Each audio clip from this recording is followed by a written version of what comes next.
और जादम पर लोग आकर के बैठ गए, औरतें आई, आदमी आए, बैठ गए। रविशंकर भी आए, उन्होंने सितार बजानी शुरू की, पक्की राग, जय जयवंती राग शुरू कर दी।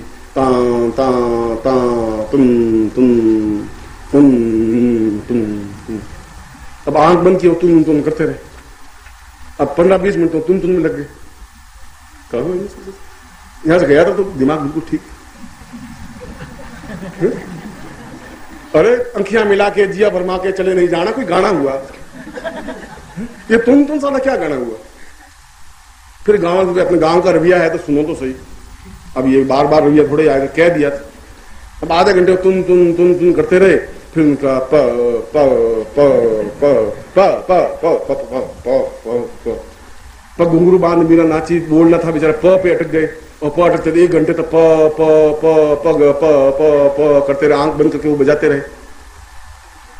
1.5 घंटे बाद आंख खुली, आंख खुली, गांव वाला कोई नहीं, एक आदमी बैठा जाजम पर सिर्फ।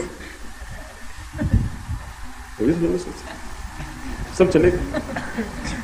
अभी तो मैंने पग भी पूरा नहीं बोला, अभी तो घुंघरू बाकी है, मीरा बांधी रे, अभी तो 2-2.5-4 घंटे का कार्यक्रम है सर। फिर भी उसने कहा कोई बात नहीं, पूरे 300 लोगों में बीच में अगर एक भी कद्रदान मिल गया तो बहुत बड़ी बात है, ये छोटी बात नहीं है। उसने कहा कि मुझे बहुत खुशी है कि मेरी सितार को कोई समझ नहीं सका, मगर तुमने समझा, तुम बैठे रहे, तुमने सुना। उसने कहा सुना सुने कर्म फूटा, ये जाजम मेरी है, आप उठो तो जाजम कर लेके जाओ। इसलिए बैठा हुआ हूं, मैं क्या करूं?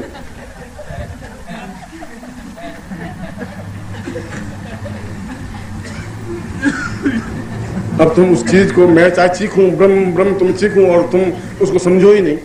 इसलिए मुझे उस ब्रह्म से और आत्मा से, मन और मन से ठेठ देह तत्व पे आके बात करनी पड़ती तुम्हें। अब तुम सोचो कि गुरुजी ये ब्रह्म को छोड़े तो जाए और खाना खाएं। अब हो गया गुरुजी, ब्रह्म तो जहां आएगा तो आएगा।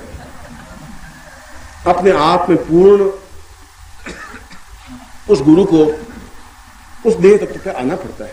वो आना उनकी मजबूरी है, उनकी व्यवस्था है। अगर शिष्यों को समझाएं, शंकराचार्य की मजबूरी थी, ये कमी थी। इसलिए शंकराचार्य ने कहा कि यदि अच्छे शिष्य मिलते तो शिष्यों का भी उतना ही कर्तव्य था कि जब मैं देह तत्व पे आऊंगा तो मुझे घुटन भी होगी, मैं देह तत्व में आऊंगा, मैं तुमसे प्यार भी करूंगा, मैं तुमसे बातचीत भी करूंगा, मैं तुम्हारे जैसा बनूंगा, अपनी तरफ से उस ऊंचाई लेवल से बिल्कुल नीचे आऊंगा। तुम्हारी तरह मैं एक जाजम पर बैठूंगा, तुम्हारी तरफ तकिए के पास में बैठूंगा, तुम्हारी तरह मैं चाय पीऊंगा, तुम्हारी तरफ से बात करूंगा, तुम्हारी तरफ हंसी मजाक करूंगा, तुम्हारी तरह मुझे रहना पड़ेगा, तब मेरी बात तुम्हारे गले उतर पाएगी।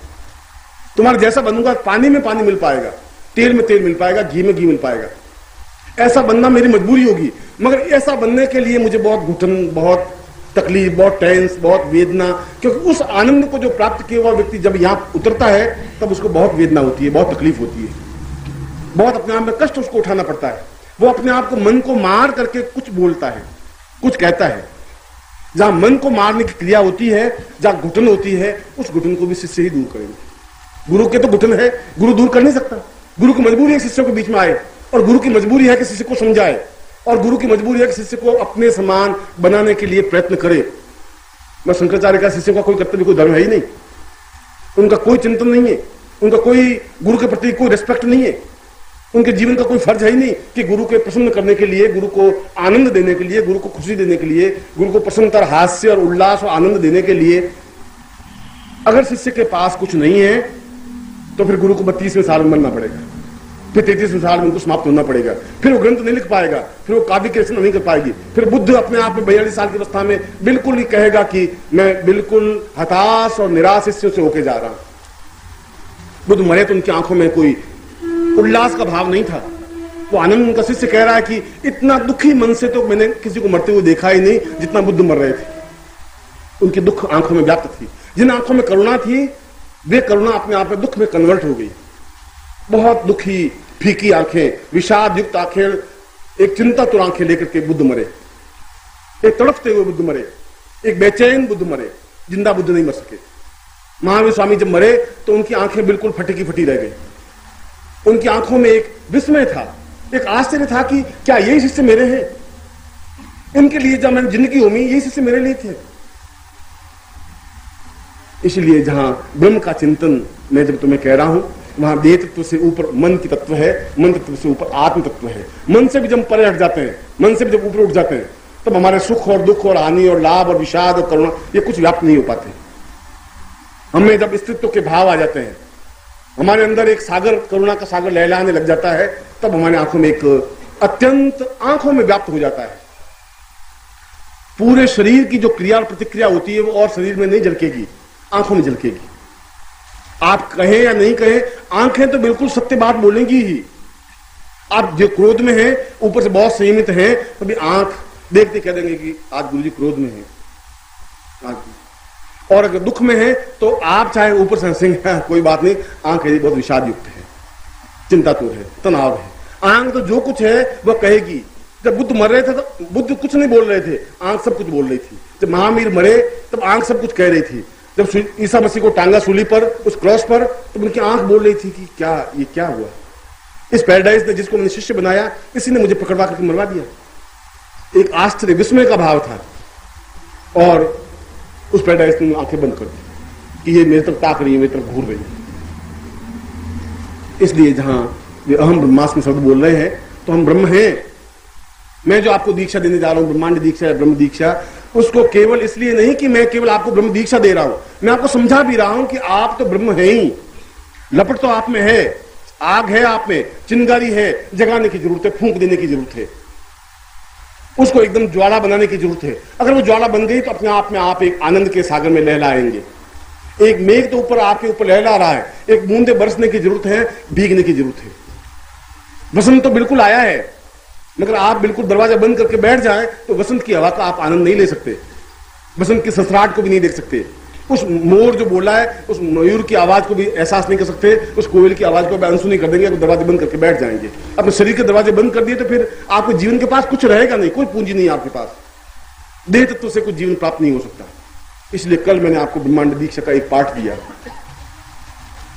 एक पाठ देने का मतलब है कि मैं उस ब्रह्म को आपके अंदर गुरु को समाहित करने की क्रिया करना चाहता था, और मैं आज समाहित कर रहा हूं उस ब्रह्म को, तो आपके मन तत्व को आपको पकड़ाने की क्रिया।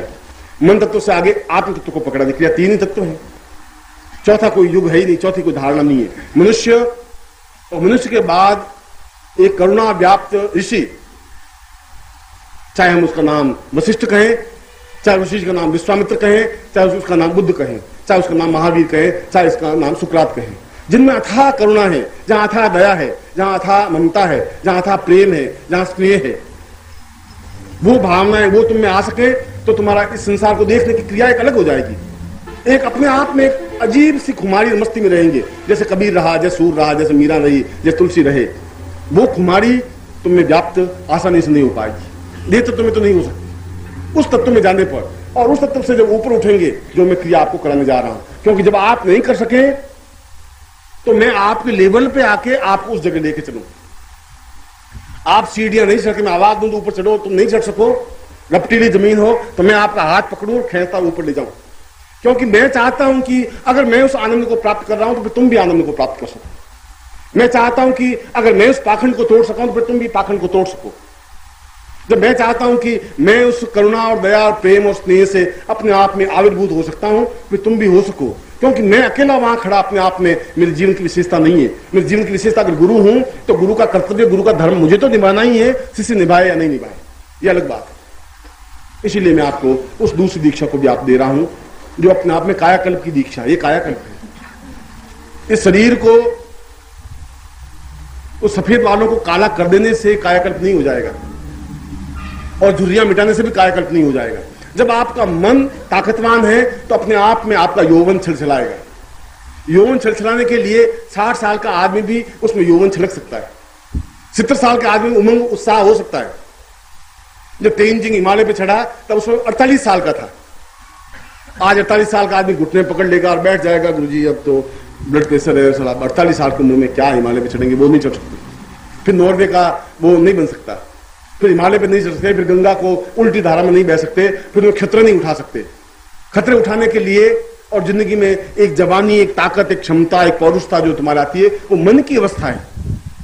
और जहां मन अपने आप में वेगवान बना वहां तुम यौवनवान हो। उस यौवन का प्रभाव तुम्हारे चित्त पर, चेहरे पर, भावनाओं पर पड़ेगा, तुम्हारे सारे शरीर पर पड़ेगा। झुर्रियां अपने आप मिटेंगी, गारंटी के साथ मिट जाती हैं अगर तुम्हारा मन ताकतवान है, मन में उमंग है। जो मरा हुआ है अब 22 साल का एक लड़का, अब आप देख लें, चश्मा चढ़ा हुआ, सफेद चश्मा और गाल धंसे हुए हैं, चल रहा है तो 22 साल का जवान होना चाहिए। 22 साल का तो ऐसा होना चाहिए कि कालिदास ने कहा कि जवान आदमी चलता है तो जहां पांव पड़ता है वहीं कुआं खुद जाता है, भम करता सब पैर पड़ना चाहिए। अब वो तो पैर बेचारा उठा ही नहीं सके, अपने पैर को उठाने बहुत भारी पड़ जाए, वो जवानी कैसे, उसको जवानी नहीं कह सकते। जवानी दूसरी चीज है, जवानी आपने देखी नहीं, तुम्हारी जिंदगी में जवानी आई नहीं, आ भी नहीं सकती। जवानी तो एक सीना उगड़ा हुआ और पूरे पहाड़ से टकरा जाए, जवानी उसको कहते हैं।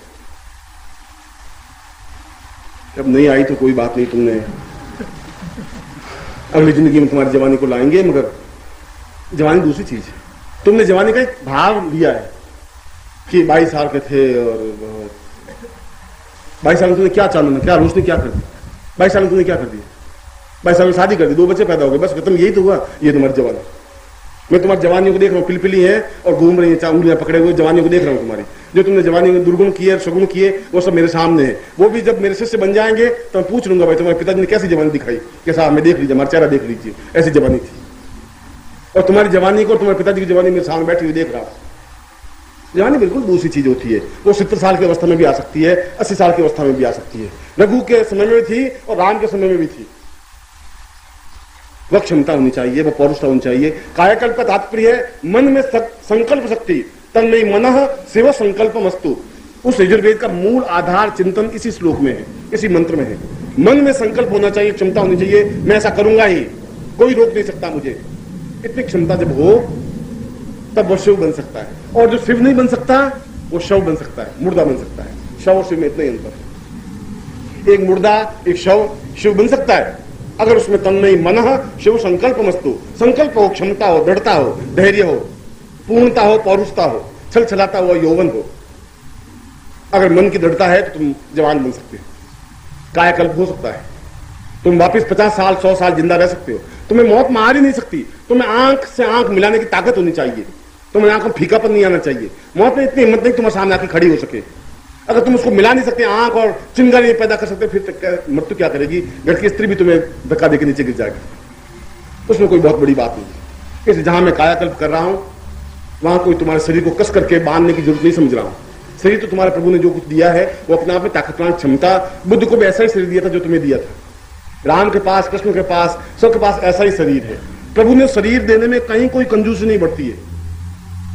कभी तुम्हारे मन में है, मन की एक न्यूनता में है। मैं तुम्हारे मन को जागृत करना चाहता हूं, एहसास करवाना चाहता हूं, मन से ऊपर उठाकर आत्म तत्व को जागृत करना चाहता हूं। और ये सब जागृत हो जो कि आज प्रयोग में है, वो अपने आप में कायाकल्प है, वो अपना पूर्णता है, वो अपने आप में। तुमसे ज्यादा उम्र का होते हुए भी तुमसे ज्यादा जोश है मुझमें, ज्यादा क्षमता है, ज्यादा धैर्य है, मैं तुमसे ज्यादा दौड़ सकता हूं, ज्यादा काम कर सकता हूं। हिम्मत, साहस तुमसे ज्यादा है। इसलिए नहीं कि मैं तुमसे कोई ज्यादा खाता हूं या ज्यादा घी पीता हूं। घी पीने से और खाने से अगर कुछ होता तो फिर भैंस बहुत ज्यादा खाती है और तुमसे ज्यादा खाती है, और तुमसे ज्यादा बुद्धिमान होनी चाहिए, बहुत उसका मन बहुत मजबूत होना चाहिए। खाना पीना कोई नहीं, मन की शक्ति के माध्यम से ऐसा होना चाहिए। मैं उसी प्रयोग को संपन्न करवाने जा रहा हूं। आप बैठे।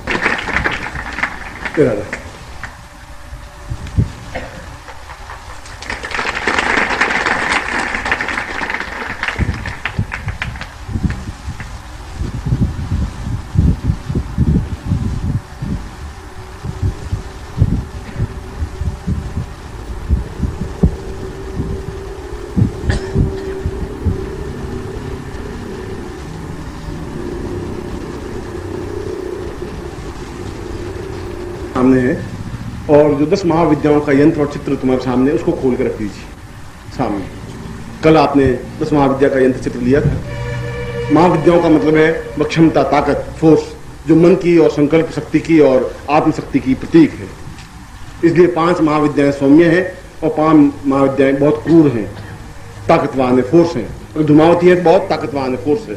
अगर तारा है तो बहुत शांत है, सरल है। हमारे जीवन की अनुवृत्तियों में फोर्स भी हो, पौरुषत्व भी हो। इसलिए शंकर को अर्धनारीश्वर कहा गया। आधा भाग स्त्री का है, आधा भाग पुरुष का है। इसलिए शिव कल्याणकारी है। सत्यम शिवम तब शिव बन सके। और तुम्हारा आधा भाग स्त्रीत्व का बने, सारा पुरुष ही नहीं बन जाए, सारा स्त्री भी नहीं बन जाए।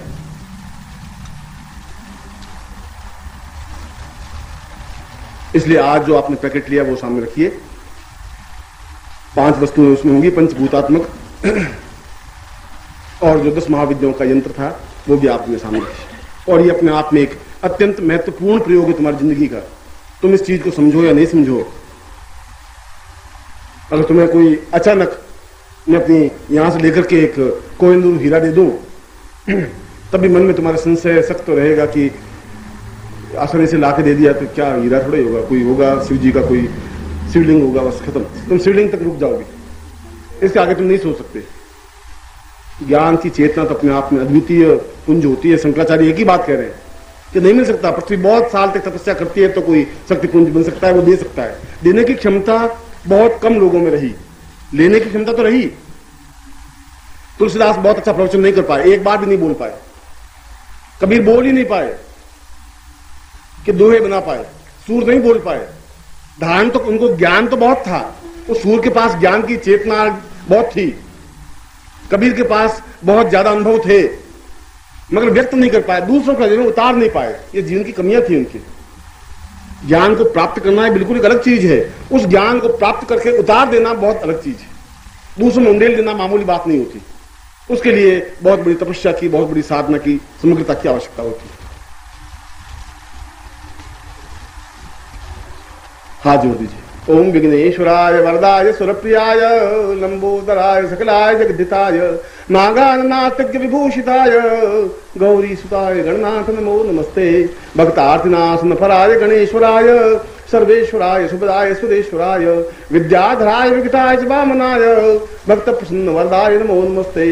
नमस्ते ब्रह्म रूपाय विष्णु रूपाय ते नमः। नमस्ते रुद्र रूपाय करी रूपाय ते नमः। विश्व रूपस्य रूपाय नमस्ते ब्रह्मचारिणे भक्त प्रियाय देवाय नमस्तभ्यं विनायक लंबोद नमस्तभ्यं सततम मोदक प्रिय निर्विघ्नं कुरु मे देव सर्वकार्येषु सिद्धिदः। त्वां महान् गणपतिं प्रातः सा पुरुषां तस्मानं सचेतनीतां पूर्वां तुभ्यं संपर्दये तां